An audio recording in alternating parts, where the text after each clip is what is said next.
What up, YouTube? It's No Chains, and I'm back for another commentary, and this is another episode of my Cincinnati Bengals Connected franchise here in Madden 25.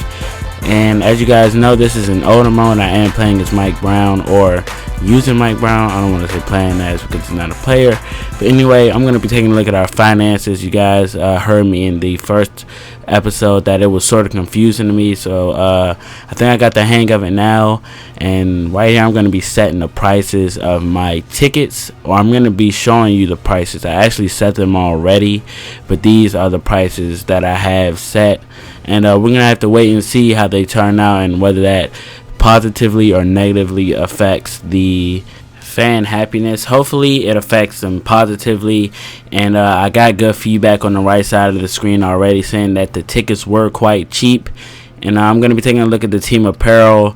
These I pretty much went through and did myself based on knowledge of how much things actually cost in real life outside of a football stadium. I've been to a few Redskins games, and they actually charge a lot more in the stadium for jerseys and apparel than you would or than other companies would outside of the stadium. So I just pretty much wanted to make it uniform throughout as far as like outside of the stadium and inside of the stadium. I don't see why you should have to pay $200 for a hoodie in the stadium and $50 for a hoodie outside of the stadium at any other random store.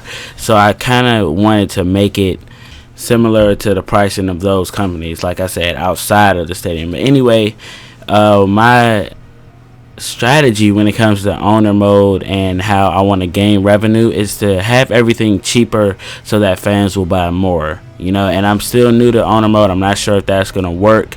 Hopefully it does, and if we continue to win games throughout the season, and if I could have a winning season, of course their happiness will go up and they will buy more jerseys and things like that. I also heard if I sign certain free agents, I will be getting a boost in jersey sales or team popularity.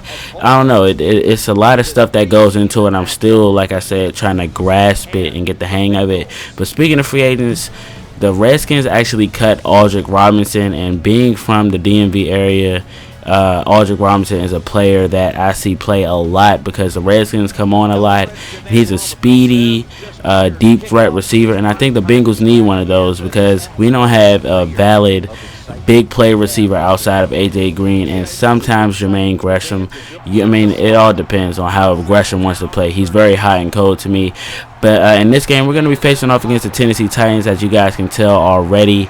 And starting off the game, Mike Johnson will sack Ryan Fitzpatrick. And surprisingly, they have him starting instead of Jake Locker. And I find that very surprising. But Nate Robinson's going to drop that pass over the middle.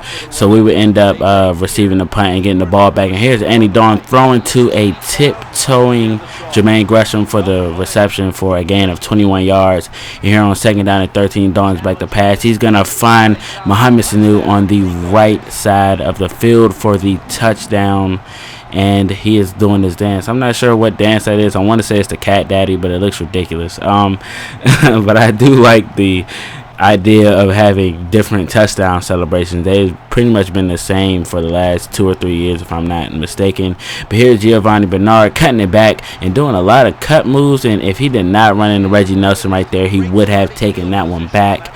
And as you guys saw in the last episode, he did very, very well, so I'm looking for him to continue that into this week. And we're going to find Aldrick Robinson for his first reception as a Cincinnati Bengal, and I'm not sure that I'm going to keep him on the roster. Depending on how he plays, we may keep him on the roster. As you guys know, we're only in week 2 of the preseason, and we still have a lot of cuts to make. But our drive will stall right here, so we end up taking a field goal, and we take the lead 10-0, about to go into half. 2-minute warning. Jake Locker is now in the game as a second string quarterback with the second team. He has just tons and tons of time in the pocket, and he's going to find Thompson. He just did me dirty on that juke move right there. But like I said in the last episode, it's hard for me to pursue the correct way. But Sean Green will cap off their drive with a 1-yard touchdown run, and they cut the deficit to 3.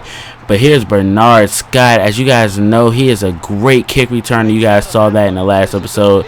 But he gets it all the way to the Titans side of the field and on their 40-yard line. But we're going to find Aldrick Robinson again, and he's going to get a very nice gain and go out of bounds to stop the clock with 44 seconds left. And we're going to try a screen to Bernard, and he's going to cut this one up and almost get the touchdown. Nonetheless, that's the type of explosion I like to see out of Giovanni Bernard, and I think that he can be a great back for this team. But accidentally, Andy Dalton is going to come in for this single back formation and get a rushing touchdown. I actually subbed him in for the single back because they actually put the backup in when the second quarter started, but I was in the middle of the drive, so I wanted Andy Dalton to finish out, so I ended up subbing him in for that package only, and then I ran it again, didn't even realize he was in. I ended up getting a rushing touchdown. But look at this amazing catch by Brandon Tate, just going right up over the defender to snag that pass for a gain of 31. But here's Josh Johnson getting a 9-yard rush on the right side of the field. Nonetheless, we will still be forced to a third down, and we're going to find Cedric Pierman, and he's going to fall just inches short of the first down mark. And I believe I do end up going for it. Actually, no, I ended up taking a field goal, surprisingly, and that would give us a 13-point lead, 20-7 over the Tennessee Titans right now here in the fourth quarter. But really quickly, I just want to touch on the format that I'm going to be using for this series as far as the preseason and the start of the regular season goes. After this play, Jake Locker foolishly does not slide, and Sean Williams is right there forcing the fumble. I cannot stress enough how great Sean Williams has played in week 1 and 2 of the preseason so far.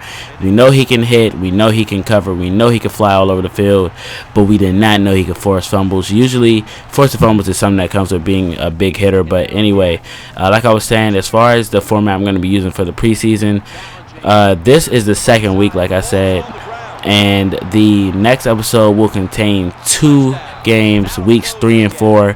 That way you guys don't have to watch 2 more episodes of preseason. I can get into action because I know you guys like watching the real action where it counts. The regular season, of course, is the most exciting part of playing a connected franchise here in Madden 25. Unless you're playing older mode like me, then the offseason may be the most fun part for you to play as an owner. But anyway, you guys see Drake Kirkpatrick has 4 tackles on the day, complete with this tiptoe interception. Well, he was going to tiptoe it if he had not been tackled, but nonetheless a great sideline interception, but we would not be able to do anything with it.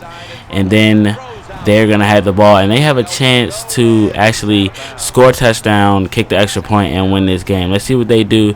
Jake Locker, young Jake Locker, still trying to find his leadership role with this team, is going to be picked off, though, by Sean Williams, and he has 4 tackles, 1 forced fumble, and an interception.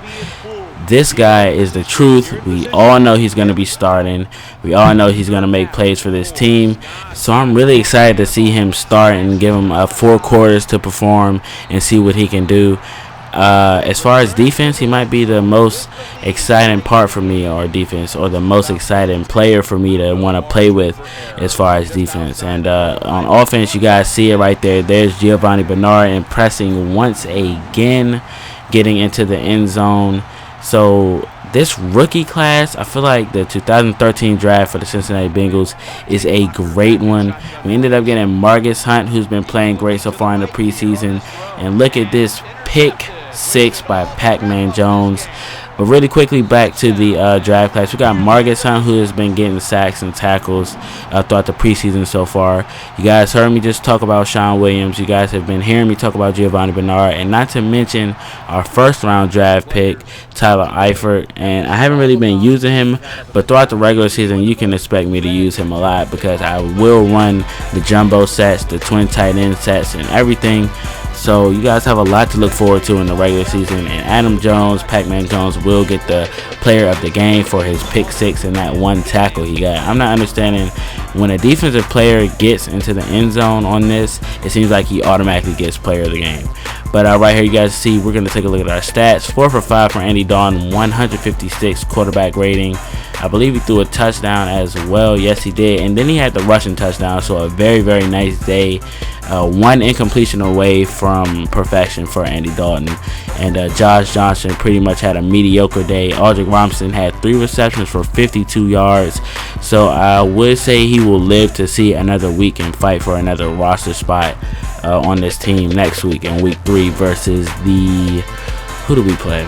The Dallas Cowboys. We actually played against them today and we lost in real life, but it's just preseason. Who cares? It's just disappointing because I have a girlfriend who is a Cowboys fan and we were watching it together, and I really wanted the Bengals to beat them, but I'm getting sidetracked in this commentary, so just skip past this if it's annoying you. But anyway, back to the commentary. Like I said, those prices and the changes in our prices actually made our team value go up as far as concession, merchandise, and tickets, team success, popularity, staff, and stadium. I did not change that. I will be changing that throughout the regular season and try to make our team value go up even more. But that's all I have for this commentary. I hope you guys enjoyed this. Stay tuned for the next episode where we will be finishing out the preseason, and then we can get the regular season on the road. Like I said, I hope you guys enjoyed it. I'll see you guys then.